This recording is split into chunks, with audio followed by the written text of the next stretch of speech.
नमस्कार. हार्टसिद्धीमध्ये आपलं खूप खूप स्वागत आहे. आज आपला हा प्रवास एका खूप महत्त्वाच्या, एका अंतिम टप्प्यावर येऊन पोहोचला आहे. हा प्रवास होता गोंधळातून स्पष्टतेकडे जाण्याचा, भीतीवर मात करून धैर्य मिळवण्याचा आणि असंख्य प्रश्नांमधून उत्तरांपर्यंत पोहोचण्याचा. 18 भागांपासून आपण एकत्र चालतोय आणि आज तो क्षण आला आहे जिथे या सगळ्या प्रवासाचा सार आपल्याला मिळणार आहे. गेले 18 भाग आपण सत्याच्या शोधात होतो आणि आता भगवान श्रीकृष्ण अर्जुनाला आणि खरं तर आपल्यालाही अशा एका वळणावर आणून उभं करतायत जिथे आता कोणतीही नवीन शिकवण नाही, तर फक्त आणि फक्त एक निवड करायची आहे, एक निर्णय घ्यायचा आहे. आणि हीच निवड आपल्या आयुष्याला एक नवी दिशा देणार आहे. पण पुढे जाण्याआधी एक छोटीशी विनंती. ज्ञानाचा हा जो प्रवाह आहे तो इथेच थांबू नये असं मला मनापासून वाटतं.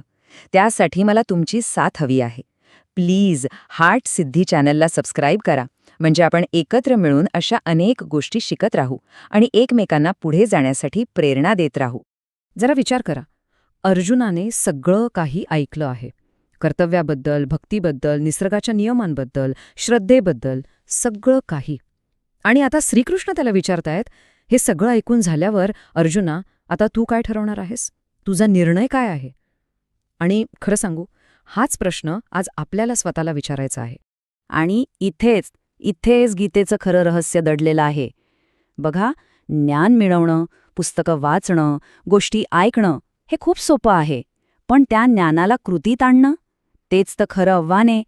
अर्जुनाची एक कृती, एक होकार किंवा नकार आता इतिहास घडवणार होता.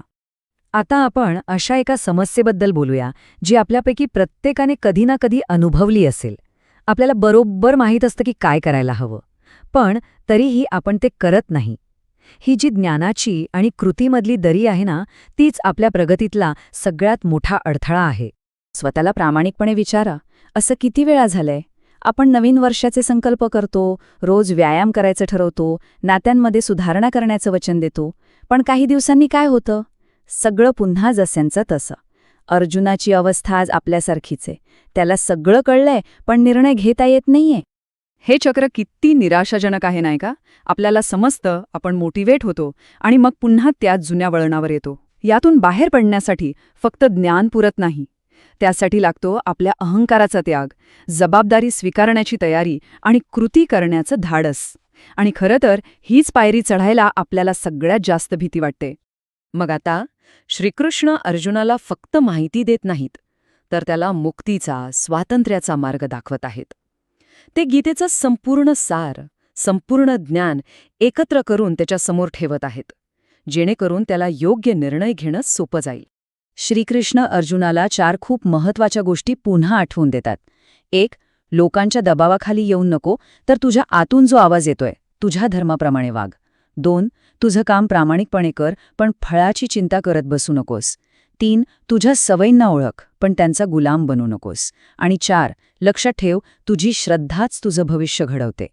आणि आता तो क्षण येतो जिथे श्रीकृष्ण अर्जुनाला गीतेचं सर्वात मोठं, सर्वात शक्तिशाली रहस्य सांगतात. हे फक्त एक सूत्र नाहीये, तर आपल्या मनाला, आपल्या आत्म्याला मोकळं करण्याची गुरुकिल्ली आहे. श्रीकृष्ण म्हणतात, सर्वधर्मान् परित्यज्य मामेकम शरणं व्रज. याचा अर्थ काय? मी कोण आहे याच्या सगळ्या छोट्या छोट्या कल्पना सोडून दे आणि फक्त मला शरण ये. हे फक्त एक वचन नाही, तर एक आश्वासन आहे. जेव्हा आपण स्वतःच्या मर्यादित विचारांना सोडून त्या परमशक्तीवर विश्वास ठेवतो, तेव्हाच आपल्याला खऱ्या अर्थाने मुक्ती मिळते. अनेकदा आपल्याला वाटतं समर्पण म्हणजे हार मानणं, पण तसं अजिबात नाहीये. समर्पण म्हणजे विश्वास ठेवणं. प्रत्येक गोष्ट आपल्याच नियंत्रणात असली पाहिजे हा हट्ट सोडून देणं. समर्पण म्हणजे कमजोरी नाही, तर ती आंतरिक शक्ती आहे. ती तुम्हाला कमजोर नाही, तर अधिक शक्तिशाली बनवते. श्रीकृष्णाचे हे शब्द ऐकल्यावर अर्जुनाच्या मनात जे विचारांचं वादळ उठलं होतं, ते आता पूर्णपणे शांत होतं. त्याचा डोळ्यांसमोरचा गोंधळ दूर होतो आणि आता तो त्याचा अंतिम निर्णय घ्यायला तयार आहे. आणि मग अर्जुन म्हणतो, नष्टो मोह स्मृतिर्लब्धा, म्हणजे माझा सगळा मोह, माझा सगळा गोंधळ आता नष्ट झाला आहे आणि मला माझी खरी ओळख परत मिळाली आहे. तो म्हणतो, करिष्ये वचनं तव. आता मला सगळं समजलं आहे. तुम्ही सांगाल तसं मी करायला तयार आहे. आणि हाच गीतेचा सर्वोच्च क्षण आहे. आणि हीच तर खरी गोष्ट आहे. खरं ज्ञान म्हणजे आयुष्यातून जबाबदारीतून पळून जाणं नाही, तर एका नवीन दृष्टिकोनातून, एका नवीन ऊर्जेने आयुष्याला सामोरं जाणं आहे. अर्जुन युद्धभूमी सोडून जात नाही, उलट त्याच युद्धभूमीवर एका नवीन ताकदीने उभा राहतो. गीतेची ही शिकवण फक्त काही हजार वर्षांपूर्वीच्या अर्जुनासाठी नव्हती, ती आपल्या प्रत्येकासाठी आहे. कारण आपल्या प्रत्येकाच्या आयुष्यात एक कुरुक्षेत्र आहे, एक रणांगण आहे, जिथे आपल्याला रोज काही ना काही लढाया लढायच्या आहेत. आपलं रणांगण आपलं ऑफिस असू शकतं, जिथे रोज नवीन आव्हानं असतात. आपली नाती असू शकतात, जिथे गैरसमज आणि अपेक्षांचं युद्ध सुरू असतं. आपलं आरोग्य, आपल्या भावना किंवा मी कोण आहे हा स्वतःच्या आतला संघर्ष, हेच आपलं आजचं कुरुक्षेत्र आहे. आणि हा योगायोग नाही की गीतेत 18 अध्याय आहेत, महाभारताचं युद्ध 18 दिवस चाललं आणि आज आपली ही मालिकाही 18व्या भागावर संपत आहे. 18 हा अंक पूर्णतेचं प्रतीक आहे. तो एका चक्राचा शेवट आणि एका नवीन सुरुवातीचं प्रतीक आहे. भ्रमाचा अंत आणि ज्ञानाच्या नव्या युगाची सुरुवात.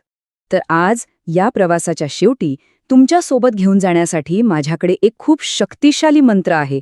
ओम श्री कृष्ण शरणम मम. याचा अर्थ आहे, मी त्या परमात्म्याला, त्या दिव्य ज्ञानाला शरण आलो आहे. मला योग्य मार्ग दाखव. आणि अगदी सोपा पण तितकाच प्रभावी स्विचवर्ड, ट्रस्ट फ्लो कम्प्लीट. विश्वास ठेवा, प्रवाहाबरोबर चला आणि पूर्णत्वाला स्वीकारा. जेव्हाही मनात गोंधळ निर्माण होईल तेव्हा फक्त हे 3 शब्द आठवा. जर तुम्ही सुद्धा अर्जुनाप्रमाणे तुमच्या आयुष्याच्या रणांगणावर, तुमच्या कर्तव्याच्या मार्गावर चालण्यासाठी तयार असाल, तर खाली कमेंटमध्ये धर्मा असं लिहून तुमचा निश्चय नक्की व्यक्त करा. गीतेने अर्जुनाला पळून जायला नाही शिकवलं, तर ज्ञानाने जगायला शिकवलं. आणि हाच संदेश आपल्यासाठी आहे. सजगतेने जगा, धैर्याने कृती करा आणि पूर्ण विश्वासाने समर्पण करा. हाट सिद्धीसोबत जोडलेले रहा, कारण हा ज्ञानाचा प्रवास कधीही न संपणारा आहे. जाता जाता फक्त एक शेवटचा प्रश्न. या संपूर्ण प्रवासात गीतेच्या कोणत्या शिकवणीने तुमच्या हृदयाला स्पर्श केला आणि तुमचा कोणता गोंधळ दूर झाला, यावर नक्की विचार करा आणि तुमचं उत्तर कमेंटमध्ये नक्की सांगा. धन्यवाद.